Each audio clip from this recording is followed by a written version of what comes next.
গরমকাল আসা মানেই সজনের রকমারি পদ। সজনের শাক থেকে শুরু করে সজনে ফুলের বড়া, ডাঁটা দিয়ে বিভিন্ন রকম পদ হতেই থাকে।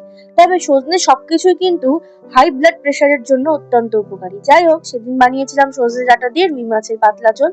তো প্রথমেই 4 পিস রুই মাছ ধুয়ে নুন হলুদ মাখিয়ে কড়াইয়ে সর্ষের তেল গরম করে একে একে সব মাছগুলোকে ছেড়ে দিলাম। ভাজা হতে হতে আমি সজনের ডাঁটা, আলু এভাবে কেটে নিয়েছি, সাথে একটা টমেটো আর দুটো কাঁচা লঙ্কাও নিয়েছি, কিছুটা আদা কুচি, কাঁচা লঙ্কা, জিরে ধনে বেটে নিলাম।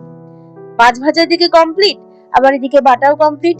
ওই তেলেই ফোড়নে দিলাম গোটা গরম মশলা, তেজপাতা, শুকনো লঙ্কা, জিরে আর দুটো কাঁচা লঙ্কা।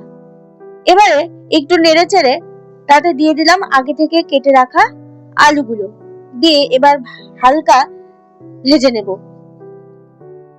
এরপর হালকা ভাজা হলে সজনে ডাঁটাগুলো ছেড়ে আবারও খানিকক্ষণ ভাজতে থাকলাম।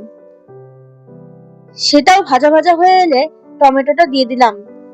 আবারও ভালোভাবে নেড়ে চেড়ে বেটে রাখা মশলাটা দিয়ে কষাতে শুরু করলাম।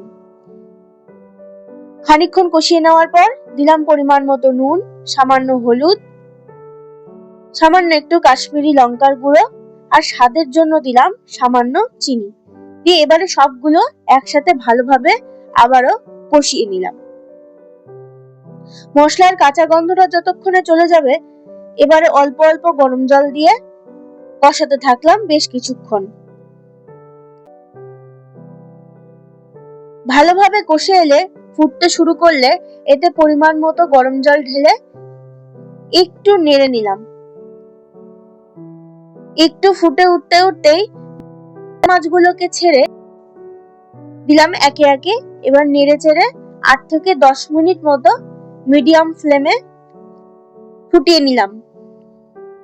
এক্ষেত্রে মাছগুলো কিন্তু নরম হয়ে এলো আর এদিকে আমাদের ঝোলও কিন্তু রেডি। তোমরা অবশ্যই জানিও তোমাদের কেমন লাগে এই ঝোল। দেখা হচ্ছে নেক্সট ভিডিওতে। সবাই ভালো থেকো, সুস্থ থেকো, বাই।